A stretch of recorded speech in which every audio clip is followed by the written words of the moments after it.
Hello, and welcome to the introductory video guide on School Attendance Management System. The School Attendance Management System was developed mainly to track and monitor the attendance for both teachers and students. Therefore, to help the users, we have made a series of informative video tutorials for all the users using the SAMS application. We have a number of tutorials, so let's start with the first. Welcoming you to the tutorial on installation and configuration of the SAMS application on your system. This is a step-by-step guide that deflects from basic installation setups and requires a bit of manual configuration. Therefore, it is of utmost importance that you follow the guide closely and do not skip any steps unless you're familiar with the process. First, download the file from the link provided. Open the folder of the downloaded file. Run the setup file for the SAMS application. Click on Next to proceed with the installation process. After the installation marks completion, click on OK. On the desktop, an icon for the newly installed application, SAMS app, as it reads, appears on the list of icons. Don't click on it yet. Instead, head to the local disk C and select Program Files if your file is 32-bit, whereas Open Program Files x86 if your PC is 64-bit according to your system specification. Locate the folder Netspeq Solutions, right-click the folder, select Properties. In the Properties window, we can see that we are in the General tab. So shift to the Security and click on it.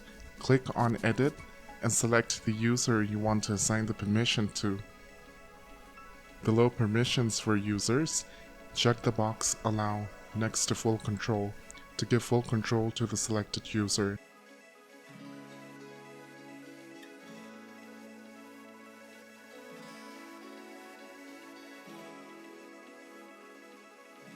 Click on Apply to save the changes, and OK to exit the window. Now you can double-click on the Netspeq Solutions folder in the assigned path and double-click the SAMS folder inside. Locate the sams.app.exe XML configuration file and right-click it. Select the Open With option and choose Notepad from the list of options.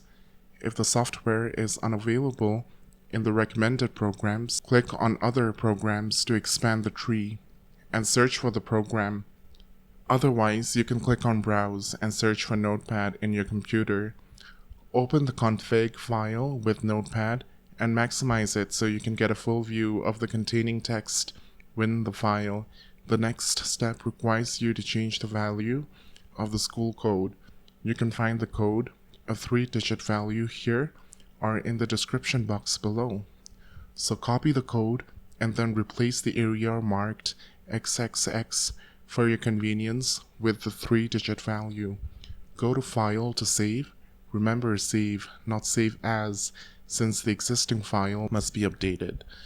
We will now be required to configure the DLL file, so head back to the folder where the setup was downloaded, which would be the EMIS_SAMS folder, and open it.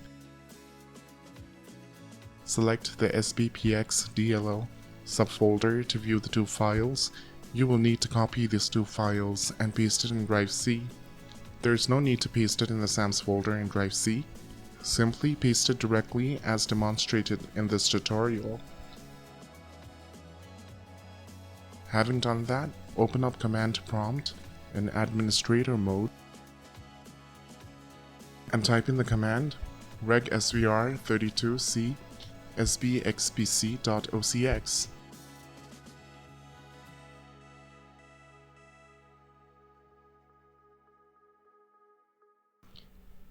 A message pops up notifying the user of successful configuration. DLL register server in csbxpc.ocx succeeded. To now open the SAMS app on the desktop, we can log in. With this, we come to the end of our tutorial. We have successfully installed and configured the SAMS application for the following steps to log in and manage users. You can watch the next video for the tutorial on that. Thank you so much.